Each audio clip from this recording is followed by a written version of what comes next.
கிளிநொச்சி மாவட்ட மாற்று வலுவுள்ளோர் சங்கத்தினரால் ஏற்பாடு செய்யப்பட்ட மாற்று வலுவுள்ளோர் கௌரவிப்பு நிகழ்வு நேற்று நடைபெற்றது.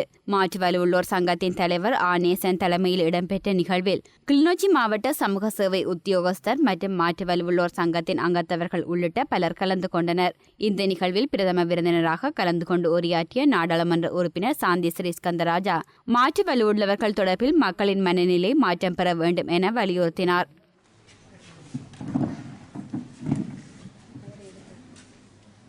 எமது அன்றாட வாழ்க்கையிலே நாம் எதனையும் இடந்து கேட்கவில்லை. இது மட்டுமல்ல, எம்மால் முடியும்.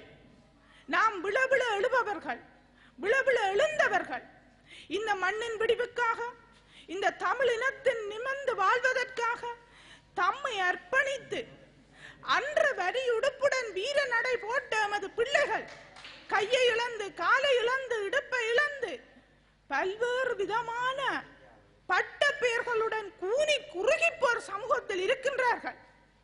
இவர்கள் தொடர்பான உங்களுடைய மனங்கள் மாற வேண்டும்.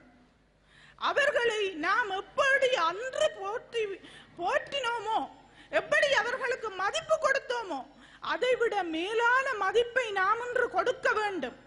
அப்பொழுதுதான் இந்த சர்வதேச மாற்று வலுவுள்ளோர் தினம் பெருமதி வாய்ந்ததாக அமையும்.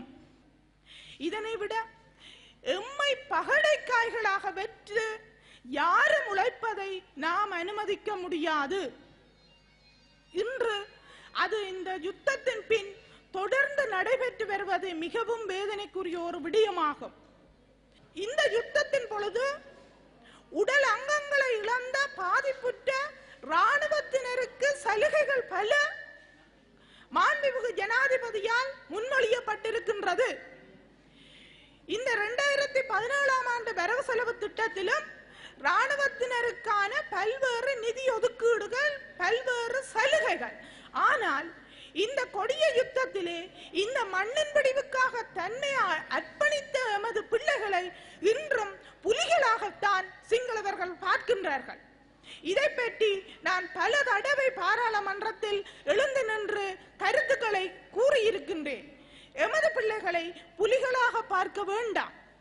அவர்களும் இந்த சமூகத்தோடு இணைந்து வாழக்கூடிய, அவர்களுக்கு இந்த அரசு, இந்த நல்ல ஆட்சி என்று கூறுகின்ற அரசு ஏனைய யுத்தத்திலே பாதிக்கப்பட்டவர்களுக்கு எவ்வாறு சலுகைகளை வழங்குகின்றதோ அதே போன்ற சலுகைகளை எமது பிள்ளைகளுக்கும் வழங்க வேண்டும் என்றே நான் பலவேறு கோரிக்கையை விட்டிருக்கின்றேன்.